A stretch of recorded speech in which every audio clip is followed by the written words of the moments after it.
Breaking news ఏపీపై Montha తుఫాన్ తీవ్రమైన ప్రభావం చూపుతోంది. పలు విమాన సర్వీసులను రద్దు చేశారు. ఇప్పటికే రైలు సర్వీసులని సుమారుగా 2 రోజుల పాటుగా కంప్లీట్ గా మొత్తానికి ఏపీ వైపుగా వెళ్లాలంటే ఎటువంటి అవకాశం లేదు. రైలు సర్వీసులను మొత్తాన్ని కూడా పూర్తిగా రద్దు చేశారు. ఇప్పుడు విమాన సర్వీసులు కూడా పూర్తిగా రద్దయిపోయాయి.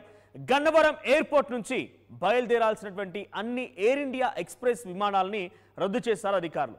విశాఖ నుంచి విజయవాడ, విజయవాడ నుంచి హైదరాబాద్, షార్జా నుంచి విజయవాడ, విజయవాడ నుంచి షార్జా, హైదరాబాద్ నుంచి విజయవాడ, విజయవాడ నుంచి విశాఖపట్నం, ఇలా ఎటువంటి విమాన సర్వీసులు కూడా ఇప్పుడు నడవడం లేదు, పూర్తిగా రద్దు చేశారు. ఏపీలో ఎటువంటి పరిస్థితి ఉందనడానికి ఇవన్నీ ఉదాహరణలుగా మనం చూడాలి. రైలు సర్వీసులు ఎంతటి విపత్కర పరిస్థితులున్నా, ఎంతటి ఇబ్బందికర పరిస్థితులున్నా, ఎంతటి తుఫాన్లు వచ్చినా, ఎన్ని భూకంపాలు వచ్చినా ఈ సర్వీసులు ఎప్పుడు కూడా నిలిపివేయలేదు. కొన్ని కీలకమైనటువంటి రైలు సర్వీసులు, కొన్ని ప్రత్యేకమైన రైళ్లు కూడా ఉన్నాయి, ఎప్పుడు కూడా నిలిపివేయలేదు. కానీ నిన్నటి నుంచి ఆ రైళ్లన్నిటి కూడా పూర్తిగా రద్దు చేశారు. ఆ రైలు ప్రయాణాలు ఏవి కూడా సాగడం లేదు. ఇప్పుడు అలా ఆ రైలుకు సంబంధించి ఆ ప్రయాణాలని పూర్తిగా రద్దు చేసుకున్న వారు అవకాశం ఉంటే విమానాల్లో వెళ్దామని చెప్పి ఆలోచించిన వారందరికీ కూడా ఇప్పుడు కూడా విమానాలకు సంబంధించి రద్దు అవడంతో ఒక్కసారిగా షాక్ గురయ్యారు. ఎవరైనా ఇతర ప్రాంతాల్లో ఉండి వాళ్ళ స్వస్థలానికి వెళ్ళాలని చెప్పి ఏపీకి వెళ్ళాలనేటువంటి కోస్తల్కి సంబంధించినటువంటి ఏరియా, అది శ్రీకాకుళం, విజయనగరం, విశాఖపట్నం, విజయవాడ, కాకినాడ, మచిలీపట్నం, తర్వాత నెల్లూరు, ఈ ప్రాంతాలకు సంబంధించి గుంటూరు, ఈ ప్రాంతాల వారెవరైనా బయట ఉండి తిరిగి తుఫాన్ ఉంది కదా, మోంతా తుఫాన్ ఉంది, మా వాళ్ళు అక్కడ ఉండిపోయారు, మేము అక్కడికి వెళ్ళాలి, వెంటనే అక్కడికి రీచ్ అవ్వాలి, తుఫాన్ చాలా పెను ప్రభావం చూపించే అవకాశం ఉందని చెప్పి చాలా మంది భావిస్తున్న వారందరికీ కూడా ఇది ఒక షాక్ అని చెప్పాలి. రైలుకు సంబంధించి ప్రయాణాలు పూర్తిగా రద్దయిపోయాయి, రైలు సేవలు నిలిచిపోయాయి. ఇప్పుడు విమాన సేవల్ని కూడా పూర్తిగా నిలిపివేస్తూ అధికారులు నిర్ణయం తీసుకున్నారు. సో ప్రస్తుతానికి ఎటువంటి ప్రయాణాలు కొనసాగించడం లేదు. తస్మాత్ జాగ్రత్త, ఎక్కడున్న వారు అక్కడే ఉండిపోండి. ఈరోజు సాయంత్రం సుమారుగా 6-7 గంటలకల్లా కళింగపట్నం మరియు ఇటు మచిలీపట్నం మధ్యలో ఈ తుఫాన్ తీరం దాటే అవకాశం ఉంది. మోంతా తుఫాన్ తీరం దాటుతున్న సమయంలో గంటకి 100 నుంచి 120 కిలోమీటర్ల వేగంతో గాలులు వీచే అవకాశం ఉంది. సో ప్రస్తుతానికి ఇది ఇంకా మరింత ఉగ్రరూపం దాలుస్తూ వస్తున్నట్టుగా వాతావరణ శాఖ అధికారులు చెప్తూ ఉన్నారు. మోంతా తుఫాన్ మరింతగా ఉగ్ర రూపం దాలుస్తోంది. మోంతా తుఫాన్ ప్రభావం ఆంధ్రప్రదేశ్ కోస్టల్ రీజియన్ పైన చాలా పెద్ద ఎత్తున పడే అవకాశం ఉంది. సో భయపడకండి, తస్మాత్ జాగ్రత్త. ఎప్పటికప్పుడు అధికారులు సూచిస్తున్నటువంటి సూచనలు పాటించండి. వాతావరణ శాఖ అధికారుల యొక్క సూచనలు పాటిస్తూ ఎప్పటికప్పుడు ఆర్టీవీ కూడా పలు సూచనల్ని, హెచ్చరికల్ని మీకు అందించే ప్రయత్నం చేస్తుంది. మినిట్ టు మినిట్ మోంతా తుఫాన్కి సంబంధించినటువంటి ప్రతి అప్డేట్ని మీకు అందించే ప్రయత్నం చేస్తోంది. జాగ్రత్తగా ఉండండి, ప్రభుత్వ అడ్వైజరీస్ని పాటించండి, టోల్ ఫ్రీ నెంబర్స్ దగ్గర పెట్టుకోండి. మీకు ఎక్కడైతే ఇబ్బందులు ఉన్నాయో వెంటనే ఆ టోల్ ఫ్రీ నెంబర్స్కి కాల్ చేసే ప్రయత్నం చేయండి. వెంటనే అధికారులు అక్కడికి వచ్చి మీకు సహాయం అందించే ప్రయత్నం చేస్తారు. కొన్ని అడ్వైజరీస్ కూడా చెప్తాను. పాతకాలంలో శిథిలావస్థల ఇళ్ల దగ్గర నుంచి దూరంగా ఉండండి, చెట్లు, కరెంట్ స్తంభాల నుంచి దూరంగా ఉండండి.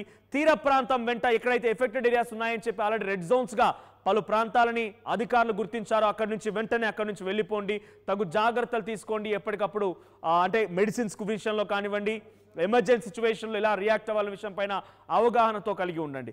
విమాన సర్వీసులు రద్దయ్యే విషయం పైన మా ప్రతినిధి శివరామకృష్ణ సిద్ధంగా ఉన్నారు ఫోన్ లైన్లో. శివరామకృష్ణ, విమాన సర్వీసులు కూడా రద్దు చేశారు. ఇప్పటికే ఎంతటి విపత్కర పరిస్థితులు ఉన్నా, ఎంతటి ఎమర్జెన్సీ ఉన్నా, ఎంతటి ఒక భయంకరమైన సిచ్యువేషన్ ఉన్నా కూడా రైలు సర్వీసులని ఈ స్థాయిలో ఎప్పుడు రద్దు చేయలేదు. రైలు సర్వీసులు రద్దు చేశారు. అటు పెమ్మట రైలు సర్వీస్ రద్దయిపోయాయి, మా ప్రాంతాలకు మేము చేరుకోవాలని ఆలోచిస్తున్న వారికి ఇప్పుడు విమాన సర్వీసులను ఉపయోగించుకోవాలనే సమయంలో విమాన సర్వీసులను కూడా రద్దు చేశారు. సో ఏంటి ఎలా ఎక్స్ట్రీమ్ సిచ్యువేషన్ ఉంది ఏపీలో అనడానికి ఇటువైపు రైలు సర్వీస్ రద్దు చేయడం, మరోవైపుగా విమాన సర్వీస్ రద్దు చేయడం అనేది ప్రజలకు చాలా స్పష్టంగా అర్థమవుతోంది. సో ఈ ప్రభావం ఎలా పడబోతోంది, పబ్లిక్ రియాక్షన్ ఏంటి, ఎలా ఫీల్ అవుతున్నారు? మనోజ్, మోంతా తుఫాను విలయ తాండవం చూపిస్తుంది. అయితే ఏపీపై మోంతా తుఫాన్ తీవ్ర ప్రభావం నేపథ్యంలో పలు విమాన సర్వీసులు అయితే రద్దు చేశారు.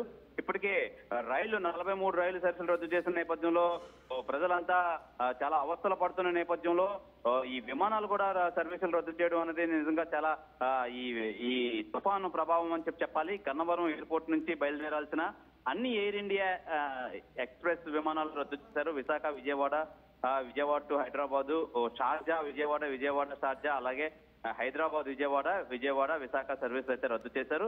అయితే ఈ నేపథ్యంలో మొత్తం అసలు ఎటు పరిస్థితుల్లో ఎవరు అది అత్యవసరం అయితేనే కానీ బయటకు రావద్దు అని వాతావరణ శాఖ అయితే తెలియజేస్తుంది.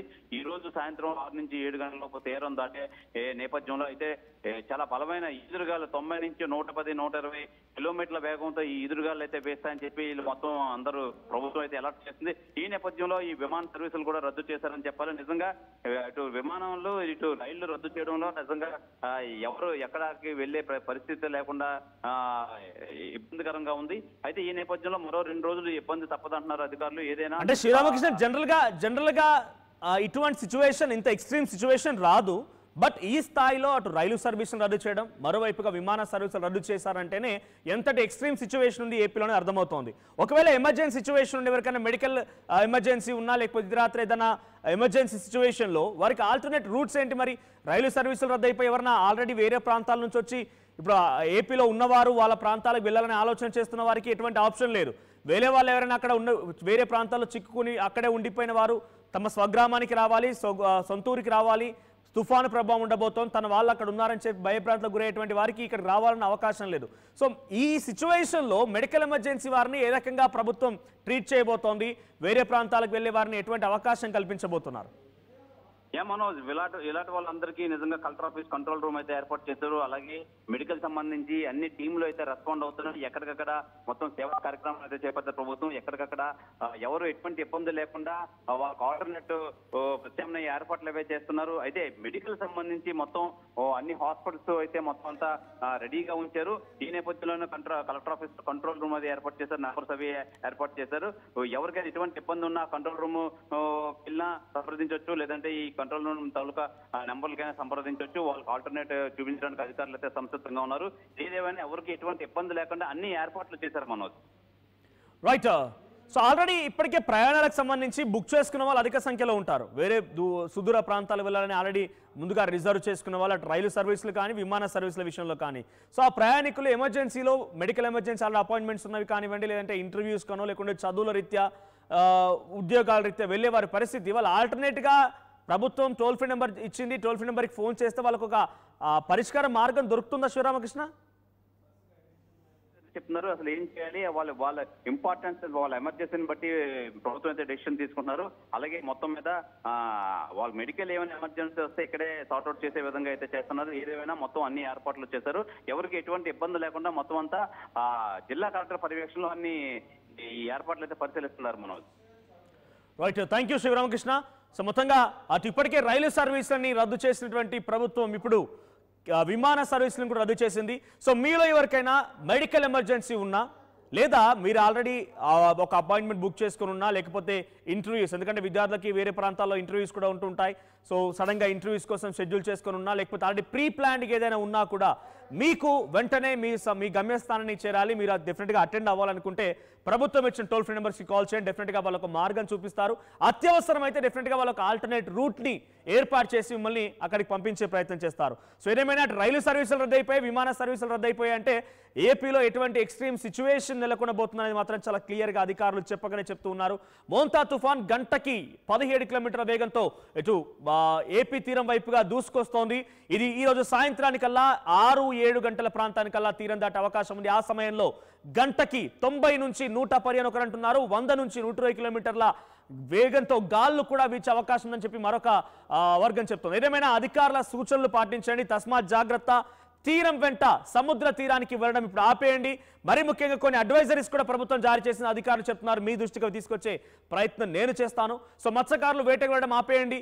తీరం వెంట అంటే సముద్రం బీచ్ల దగ్గరికి వెళ్ళిపోయి ఇప్పుడు అలలు ఎగిసి పడుతున్నాయి, మంచిగా బయట వాతావరణం చక్కగా ఉంది, కూల్ ప్లెజెంట్ వెదర్ ఉందని చెప్పి అక్కడికి వెళ్ళడం ఒక ప్రమాదం అని భావించండి. సో ఆల్రెడీ మచిలీపట్నం దగ్గర 500 మీటర్ల దూరం వరకు సముద్రపు అలలు ముందుకు వచ్చాయి, సముద్రం ముందుకు కదిలింది. సో ఈ స్థాయిలో సిచ్యువేషన్ నెలకొంది అక్కడ అంటే ఎటువంటి పరిస్థితి నెలకొనబోతున్నా అర్థం చేసుకోండి. సో తస్మాత్ జాగ్రత్త. మోంతా తుఫాన్ ప్రభావం పెద్ద ఎత్తున ఉండే అవకాశం ఉంది. ఎప్పటికప్పుడు సూచనలు పాటించండి. ఆర్టీవీ కూడా మినిట్ టు మినిట్ అప్డేట్స్ మీకు అందించడానికి సిద్ధంగా ఉంది. ఆల్రెడీ మీరు అక్కడ ఈ ఎఫెక్ట్ ని ఫేస్ ఫేస్ చేస్తూ ఉంటే మీరున్న ప్రాంతంలో ఎటువంటి సిచ్యువేషన్ నెలకొంది, మీరున్న ఏరియాలో ఎటువంటి ప్రభావం కనిపిస్తోంది మోంతా తుఫాన్ అనే దానిపైన ఒక్కసారి కామెంట్ చేయండి. మీ కామెంట్స్ బట్టి, మీ తీవ్రతను బట్టి డెఫినెట్గా మీకేదైనా సహాయం కావాలన్నా, ప్రభుత్వం దృష్టికి ఏదైనా విషయాన్ని తీసుకెళ్లాలన్నా కూడా కింద కామెంట్ చేయండి. డెఫినెట్గా మా వంతుగా ప్రభుత్వం దృష్టికి ఈ సమస్యను తీసుకెళ్లే ప్రయత్నం మేము చేస్తాం.